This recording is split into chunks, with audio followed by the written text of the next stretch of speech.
వరంగల్ జిల్లా పర్వతగిరిలో మంత్రి ఎర్రబెల్లి దయాకర్ భోగి వేడుకల్లో పాల్గొన్నారు. కుటుంబ సభ్యులు గ్రామస్తులతో కలిసి భోగి మంటల చుట్టూ ఆడిపాడారు. ఈ ఏడాది ప్రజలకు అంతా శుభం జరగాలని ఆయన కోరుకున్నారు.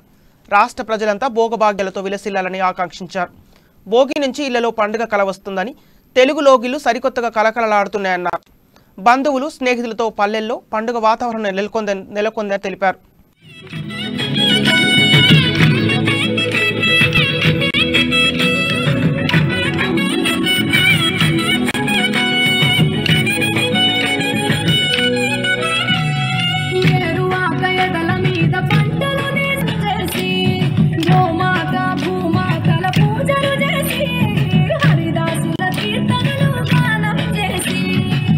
నల్లని నువ్వులేమో పెద్దలకు తర్పణము బొమ్మల కొలుగులోన కొలుగు తీరే